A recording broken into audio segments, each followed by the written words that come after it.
Welcome, everybody, to the Competition Archery Media Podcast, where we explore all things pertaining to competition archery. I'm your host, PJ Riley, and our CAM podcast is brought to you by our fine platinum sponsors, Trueball Excel, Matthews, PSE, Black Eagle, Elite, B3, and Victory Archery.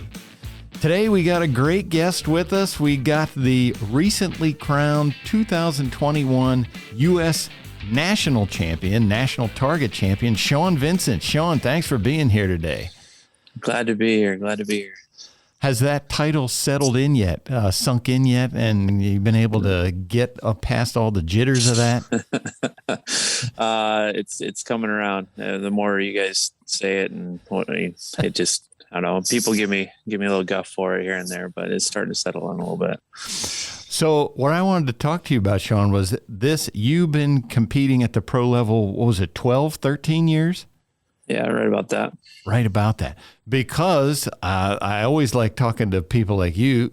Archery is not your full-time job. You actually have a full-time job. Tell us. Go ahead. Tell us what you do. Right now, I'm a deputy up here in Skagit County, Washington. I've been doing that for a little over a year now, but I've been in law enforcement for a total of about 9 years. And so most of my archery career, I've been working full time too. Yeah. And so how do you fit that in? That's what I always like to hear about, how you get to fit at that level too. I mean, people can just go to shoots, but you're shooting at the pro level and you just won national champion. So obviously you're pretty good at it. How do you make that fit? I don't know. It's hard. I mean, there's a lot of time sacrifice, stuff like that. There's a lot of time shooting in the yard with the kids running around. There's, dragging the kids with you to the range to shoot. Spend a lot of time at the indoor range during indoor season. It's when you got time off. I mean, I work right now. I'm rotating 12s and 11-hour shifts, 3 on, 4 off, 4 on, 3 off.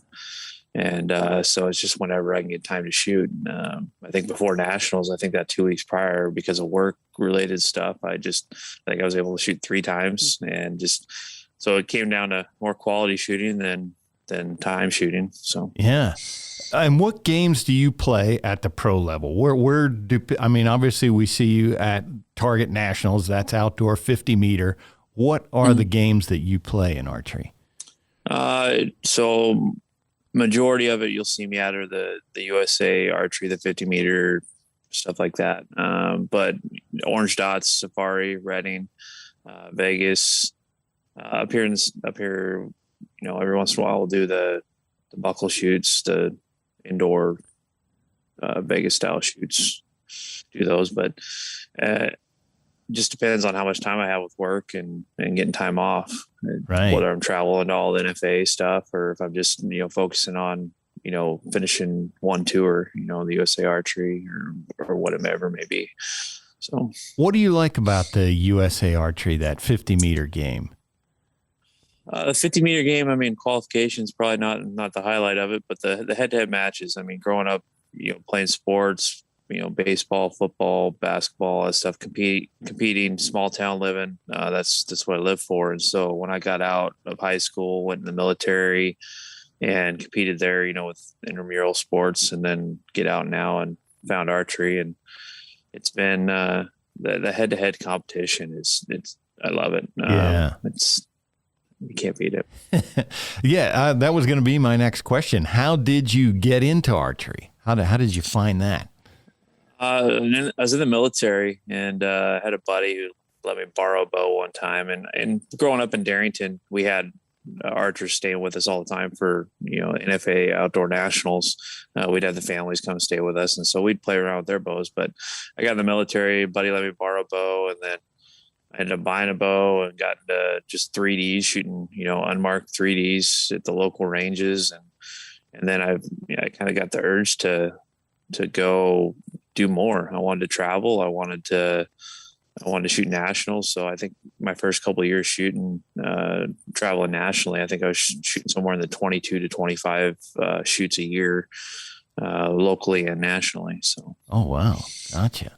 So we come to Target Nationals. How close have you been before to that top spot? So Target Nationals, I don't know if I've been super close to it, but throughout my career in USA, I mean, other than the 1 year I went and shot over in Mexico with Team USA, my first year back, I think it was 2015. I've been so close to the podium. I think the closest I've come is third place at SoCal a couple years back. I've been fourth. I've been fifth. I've been, one win away from being up there multiple times, and it's been frustrating. And so to finally get there, and it felt amazing. It's emotional time. So. Yeah. So let's go through that. So this is Target Nationals this year. It was at Richmond, Virginia. It's 2 days of 72 hours. And for the national championship, it's just that 2-day score. Whoever the top shooter is, that's the national champion. So you shot the first day. I think I saw you shot a 354, 350. Looks like my math is terrible. Yep. Yeah. Should be 704. 704. Yeah. Thanks for the assist. So 704 after the first day. How did you feel about that? What were your thoughts when you were going into the second day? Well, considering that my practice and how limited it had been because of work and having to hike in and see certain places and do some body recoveries, it was pretty ecstatic, actually. I mean, I was hoping just to stay around that 700 mark, stay close, and I mean, it was a good weekend, especially after 704. So yeah, and so then we go to the second day. And now there's electronic scoring on the field. It's kind of behind. Did you know how close you are? Incidentally, we should mention that you and Jimmy Lutz were tied at 14-11, but you had more X's than he did. I think it was 58-49. I looked it up. Did you know that you were close like that? So my goal was to try for the first half there was to try and not look at the score. But that kind of went out the window. About halfway, especially once the first half I was shooting I felt pretty good. Yeah. Had a few 5X and 6X ins. And so I was like, should be doing pretty good. And I looked at the scores and I was like, oh, at one point I was in first and I was like, oh, that's not good. I shouldn't have looked at that. I mean, but just, playing that mental game, Joel Turner shot IQ would have probably, I'm not sure, gives me slapping in the back of the head or something like that. But just trying to, after that, it was okay, just trying to bear down and not focus on the score anymore after that. But I mean, incidentally, I did, and I kept on thinking about it. I knew as long as I kept shooting good, I had a chance to at least make a podium. And that's, I mean, to do that at nationals I would have been happy with that. So, yeah, I counted up. You had 1 8 and 27 9s over the 2 days. So, I mean, only one that got out of the yellow. Is that good for me, I'd be like, that's a killer weekend, but I don't know. For you, is that good?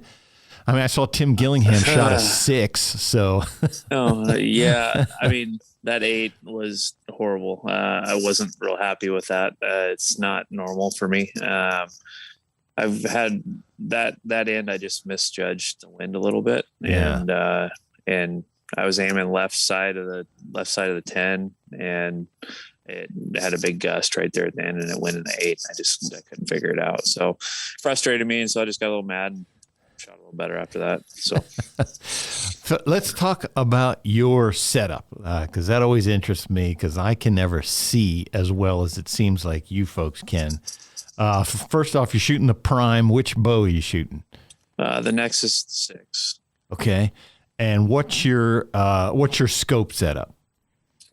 Shooting the Shrewd Essential with a Feather Vision 4x lens in there with I got a little dot in there right now. I mean, not super little, but it's a little dot. 4 power. And you can, and what do you see in terms of rings? Can you see the X? Can't see any rings. I don't shoot you rings. Can't. No, I shoot yellow. I mean, that's for most of my stuff, I find that if I see too much, and I could be way different than most people. Most people, Sure. I know people that want to see the lines. They want to see that X. And for me, if I do that, I start aiming too hard, I guess you could say. And so I focus on a yellow and a blurred yellow. And even in indoors, same way. I shoot a halo. I shoot a big dot indoors, so I just see a halo, a yellow. I don't even see the lines. Gotcha. And then so I can see with my dot, I can see when I have my dot in the middle, I can see probably about 2/3 of the yellow around it, and it's just a blurred yellow. So gotcha. You're just aiming center yellow. It doesn't matter what the rings are. And if I get a little wind, then I'll just aim left side, right side. I mean, shooting X10s, I don't get too much crazy wind drift unless we have super gusts. So. How about your stabilizers? Shooting the A&E hot rods, stabilizers. I got, I think it's like 33 out front, or 33 at the front with about 19, 20 ounces on the front. And then I got a 15-inch bar on the side with, I think it's like 23 on the side. Oh, okay. Not a ton of weight, but a fair amount. Yeah. Release, hinge guy or thumb button? I didn't pay attention to what you were shooting. I am what you call a controlled process puncher. Jimmy and I will agree on that one, and we shoot the same. But I shoot the True Ball Abyss. Okay, gotcha. So now when you're saying controlled process, what goes on in your mind that makes you activate that? So I'm not just hopping up there and punching it per se. I mean, in the wind, I can get to that if I have to, because we get some crazy winds shooting USATs. But for me, it's get back there, get an anchor, and then finding the thumb peg. And I don't have it set hot enough. Like, I mean, Jimmy's, you can blow on it and it goes off. Mine, I got a little more, it's a little bit colder to where I can find it, put a little pressure on it. And then as I start to pull, with Joel Turner, he was my firearms instructor at the police academy. So we've gone through, the press mantra, or the pull, whatever, finding that mantra. And so I get back there and it's just, I can activate it if I need to, but for the most part, it's a pull mantra through the shot. So. Gotcha. Well, if we were at one of the ASAs this year in Metropolis, I think it was, in the shoot down, was just this crazy wind kicked up. And I forget who it is, one of the senior pros was shooting a hinge. And right in the middle of the shoot down, he put that and he switched to his thumb button. And he said so he could have some control, because he had none. You can't. Yeah, I mean, I don't know. I applaud those guys who shoot hinge. I mean, for me, I pull back with a button and I have no stress with the button. I know I'm in control of it. I'm the one who's making that decision to shoot it. And with a hinge, I do it in practice. I'll shoot a hinge in practice. I've got a goat that I'll switch to a hinge every now and then, and just to get the form and make sure the form's all there. But I get under pressure, and that's just one more amount of stress that I don't need. So that's just me. Do you think that your firearms training, does that help you at all? Is it a mental thing, or is there any relation there? There's a little bit. I mean, everything's a controlled process. You still have to make the decision to shoot no matter what you're doing. I've been doing law enforcement for, like I said, just a little over 9 years now. And I'm on the tactical team, and we shoot all the time. And then, everybody's like, when you get your tactical bow and your patrol rig, we give each other guff, but I think it all kind of bleeds over a little bit. Yeah. What's that like when you come home then and go back to work? I'm sure everybody in the department knew you won it. What's that like first day back? First day back is a lot of congratulations, people coming up, and they realize it's a passion for me. And at this agency here, I feel we are such a family, and they're brothers. We look out for each other. I mean, one of my best buddies here at the agency, he's a canine handler. I actually drug him out to SoCal this year, nice.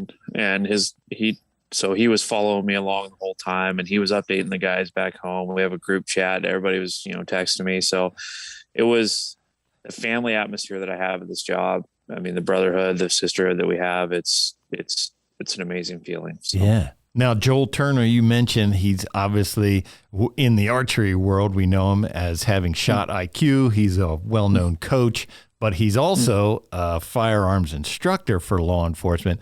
Is he in Washington? I know he operates in that Northwest area.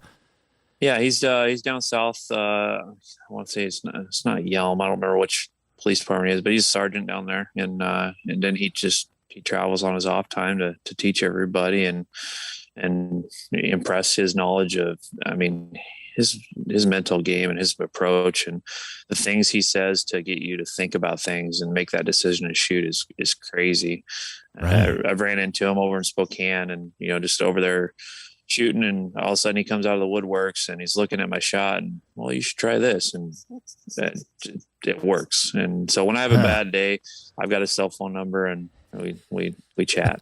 So you mentioned that you work with him. You were working with him as a firearms instructor. Do you also work with him as your archery coach?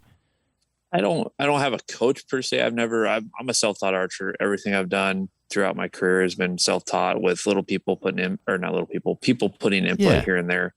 But Joel has always been a guy. He's always offered assistance, and I don't turn down assistance from anybody. It could be the newest archer. It could be the guy who's been shooting the longest. It could be Jesse Broadwater or whatever. I'm not going to turn down anything. It's just a matter of seeing if it works for me. Right. I said I was in Reading one year and I asked him, hey, can you help me learn how to punch this release? You're a pretty good puncher right here. And he's like, I don't punch, I finish. And I was like, oh, that's great to know. I appreciate it. He walked away. I never saw him again. That sounds about right. So this playing the USA Archery game, 50 meters. I mean, as you mentioned, you've been out there 12, 13 years shooting against the real wild Steve Andersons, the Jimmy Lutzes, Braden Gellentines, all those guys. You finally get to the top there. What's next? What's next on your hit list? I think it's USA Archery, I think. And it's going to stay that way for a while. It's not about the money for me. With my law enforcement, my military background, my family military background, I'm going to keep shooting USA Archery.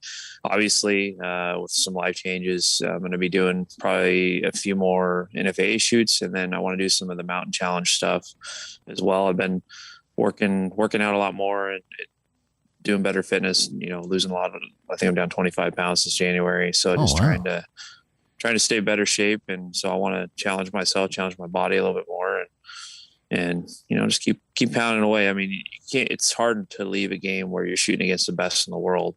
I mean, for me, even to get bronze in the US Open after the Nationals, I had to beat, at first I lost to Steve Anderson in a one arrow shoot off. And then but then I beat Braden Gellentine, one of probably the best archers, most consistent other than maybe Real Wild or something like that in the world in a one arrow shoot off. So that's right. I forgot to mention US Open then immediately follows Target Nationals. Basically your Target Nationals is your qualification, if you want to call it that. Mm-hmm. And then US Open is the head to head that you said that you like so much. Yeah. It was a fun time. I had to beat Real Wild. And then I lost to Steve Anderson in a one arrow shoot off, and then to beat Braden in a one arrow shoot off to take the bronze. I mean, it was overall just a stellar weekend. So, do you have is Vegas or you mentioned Reading? Are those ones that you hope to win one day? I don't know if you're. Obviously, you go there, you want to win, but I don't know where you put your priorities for training. Well, my priorities for training are mostly outdoors. I shoot a lot of indoors locally, and I love to win Vegas. Who wouldn't want to win Vegas? I mean, just to shoot a 900, and I mean, I've been close at I've made the Lucky Dog shoot off a couple of years, but to shoot a 900, make the shoot off, that'd be awesome. To win it would be even better. Reading's a huge thing for me. Me and my teammate Brandon Williamson, we've won the team round and we've done really well. I mean, a couple of years back we won it even after an emotional weekend of having to do CPR on a good friend and losing him. Oh, right. And then we, to win that as a team. And then this year to go there and prove that I can be right up there at the top, clean day one and, a couple down after day two and tied or right there at the top with, Chris Perkins. And, I was right there. So, Reading would be awesome because it's a local home. I feel it's almost like a hometown type thing. It's what us West Coast people, did a lot of and have done a lot of. Right. So I think Vegas would be awesome. And I think Reading those would be my top two, in no particular order to win those would be awesome. So I always have to ask, so you mentioned the lucky dog. So that is where, for all the archers who shoot 899, come in and you all shoot, and whoever wins this shoot off gets to go into the finals shoot down there. So when you shoot at 899, do you feel good about that, or do you feel like, oh man, I missed by one? It's the miss by one. It's frustrating because for Vegas, you figure you start shooting indoors. There's some people who started right after nationals, and I'm like, you guys are crazy. We got months until Vegas, but you figure you still start somewhere in October, November. At least I do anyway. Get the bow set up, start shooting indoors. So you shoot so many league nights, you shoot so many practice rounds. My shop up here, Riverside Archery in Mount Vernon, they can tell you they should probably just give me a key to the place. I'm there pretty much nonstop whenever I'm not working. And it's so 899 hurts a little bit. Actually, it hurts a lot. You probably shoot 300s in your sleep. It's crazy how easy it comes. Yeah, and then get there, it's Vegas. Yeah, but obviously the pressure is different there. But I always like asking people. It's like, man, to me, again, I'm not on your level, but that would just crush me. I'd be like, oh, I missed one, and now it's another year. Yeah. Oh, that's exactly how it is. And then you get that lucky dog shoot off, and you got 30, 40 people and shooting 899s with you. And I think both times I've made the lucky dog shoot off, I've hit solid X's, made to the second round, hit another solid X or whatever, and it's just not inside out. So right. What can you do? I'm not going to an X10 for a shoot off, so I'm going to keep shooting what I'm shooting. Yeah, man, that's crazy. So Reading, as you were talking about there, that always fascinates me as well, because obviously I'm over here on the East Coast, and we don't have that. Our 3D is not like that. But what is it about that game? It seems everybody I meet from the West who shoots that type of 3D archery, man, you folks are really passionate about that. I think more so than we are about our 3D. You guys really love that. That trail shoot, I think that's what it's considered. Yeah, it's a trail shoot. There's safari, orange dots, marked yardage. There's you go to Oregon Safari, you go to up here in Darrington, Mount Vernon, all down the West Coast. There's orange dot shoots almost every weekend. Yeah. It's what you grow up doing, and there's money involved in it. It makes it. It's not. We don't have ASAs over here, so right. That's our thing we do over here, and it's so much fun. It's like your guys. I would say it's like your guys' ASA. We're all family. Right. We all enjoy shooting with each other. We have fun. We take each other in, and it's just a blast. Yeah. It's interesting. I was only at Reading, I think 2 or 3 times. But that, the terrain is different, the shots, different shot angles, the distance. As an archer, I just think it's fun to shoot distance. 20 yards is 20 yards, but man, when you can hit something at 95 yards, that's way cooler. Oh yeah. And Reading has all that, from 4 to 101 yards. And it's challenging, mentally challenging. You're looking at your cuts, you're looking at the wind, you're looking at, I got to put 2 arrows in this orange dot. And if I miss, then, I'm okay. I could probably miss once, maybe twice, especially when you got, Chris Perkins, Jesse Broadwater, Dom Budin, from, coming over. It's just, there's so many people coming over that shoot so good. Yeah. And, you can only miss a handful. So that's crazy. Speaking of which, the mental side, we mentioned, you were talking about that for Redding, and we mentioned Joel Turner and his shot IQ process. Going back to USA Archery, that 50-meter setup, it's 2 arrow rounds. That's a lot of arrows. How do you stay as focused when you're on end, 10 as you do when you're, just starting out? To me, I would think, or I know I would get lazy. It happens. I mean, especially in that game, especially the wind, you're always thinking you've always got to be on your toes. And I mean, look at this year at Richmond. I mean, the weather was humid as heck. I mean, the water, trying to stay as hydrated as you can, trying to stay eating. But it's literally, it comes down to one arrow, one shot at a time. You can't get too far ahead of yourself. And it happens. I mean, especially when you're shooting 6 arrow ends, right? You get to that 4th, 5th arrow and you're just like, man, I'm tired. I'm ready to do it, And so, so the last stand, I knew that, if I stepped up there, I looked at the score. I knew if I stepped up there, a good round, that, I would make a podium. We had, the top 3 of us had a pretty good jump on the rest of them. And so I hopped up there thinking, taking my time, what I felt was taking my time. And Jimmy's like, I finished my 6 arrows, and Jimmy's like, dude, I was on my 3rd arrow. I looked at you, and then I went and shot, and I dropped another point. And so he was just surprised at how fast I shot. And I was thinking I shot slow. So it's funny you mentioned about his release setup, how light he sets it. I was standing behind him just at one point, and he changed something on his release, I know, but he walked up to the line and he said, all right.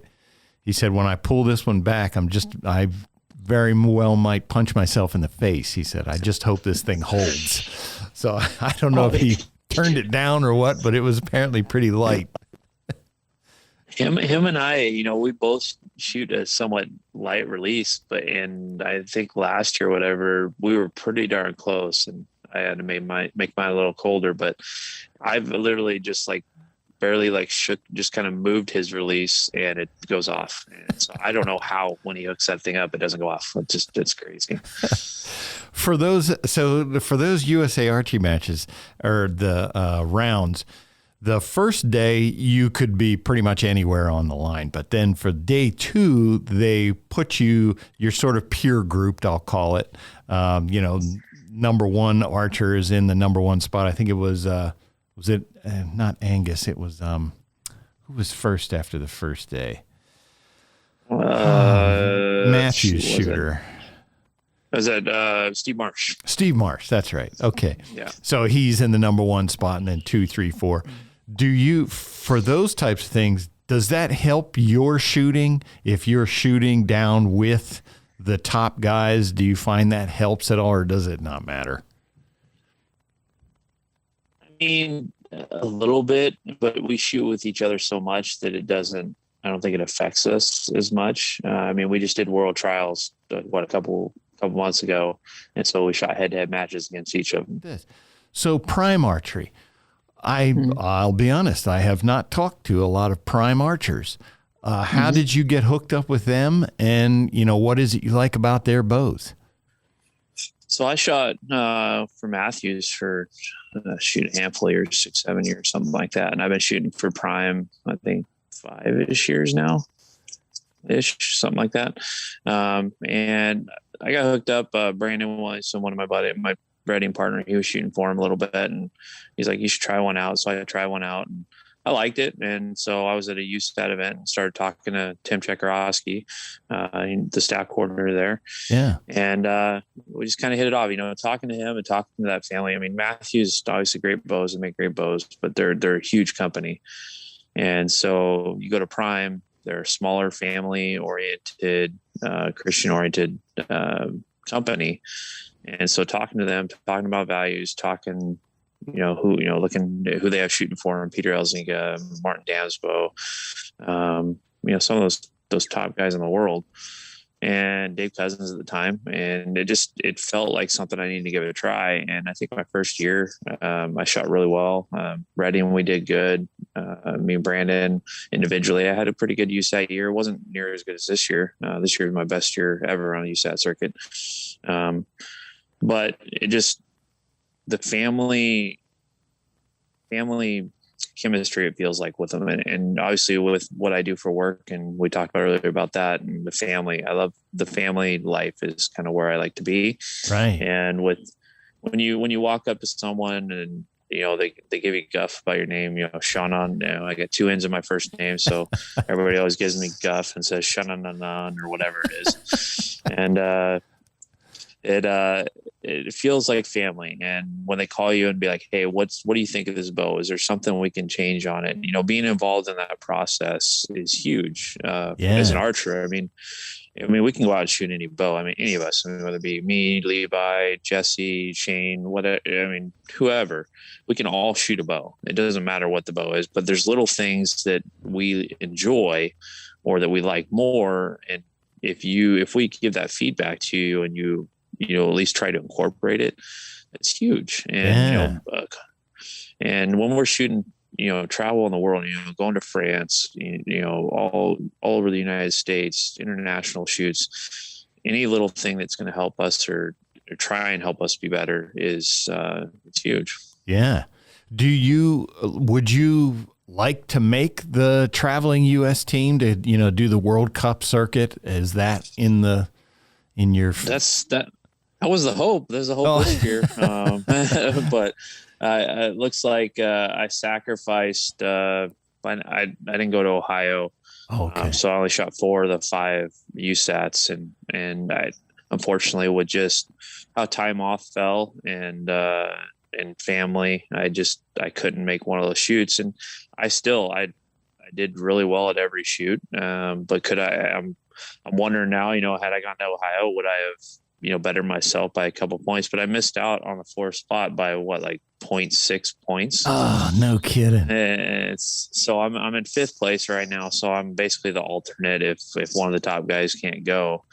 In which, to be honest, with where I am right now, life and work and everything else, it actually might be a good thing.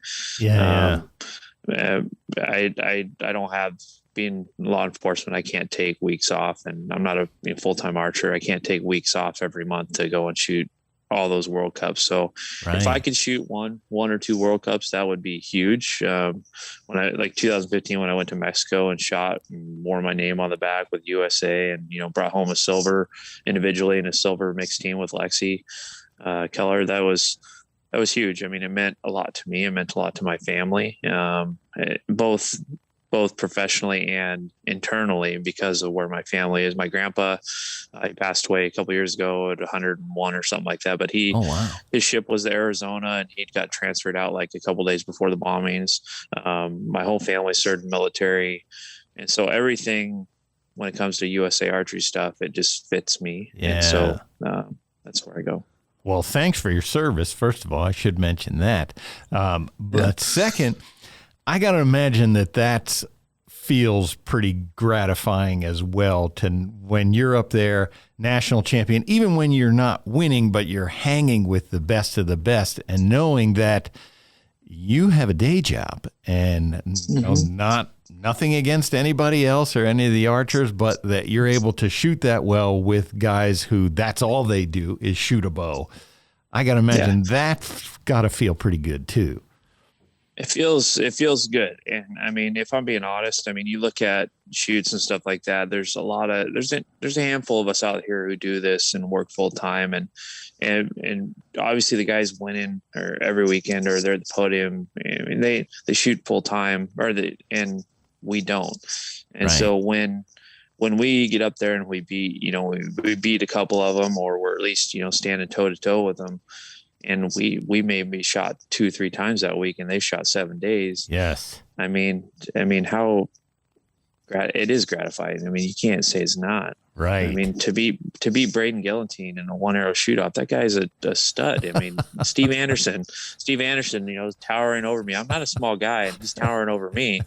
And and to take him to one arrow shoot off, real wild. I mean, how many world titles does he have? Yeah. I mean, it's to shoot against those guys. It's first off, it's an honor and it's a privilege.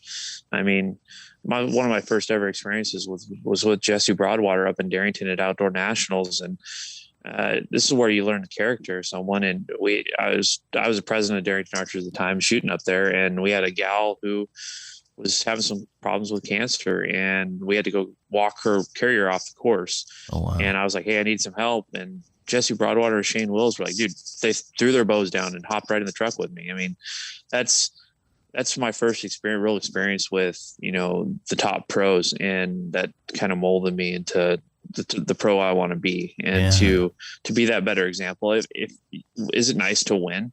It's awesome to win. It feels amazing. I'm still ecstatic, living on high from that win. But that's really not what it's about. It's about being a professional, a true professional, showing what kindness is, stopping to give those signatures, to the kids, stopping to help a fellow archer with a pointer at the local range, or you're walking around, you see something, and just helping out and being, I mean, God has a plan for all of us, and helping each other is one of those things. So perfect. I like that as an end point myself. That's a good pointed ending there. Yeah, I think that ends on a real good note. I mean, I want to thank you guys, PJ and Cam, Lancaster. You guys have always been real good to us working archers, and so I appreciate you taking the time with me today to allow me to come on and talk to you. And I mean, obviously we always see the top pros, so it's good to see a few of us working archers on here. So. All right, that's another episode of our Competition Archery Media Podcast. Shawnn Vincent, congrats on the big win, and we sure appreciate you taking time to talk to us today. Thanks, BJ, for having me on today. It's been great talking to you, and I look forward to hopefully many more of these conversations. All right, folks, the Competition Archery Media Podcast is available on all the platforms where you can find your favorite podcasts. Thanks for tuning in.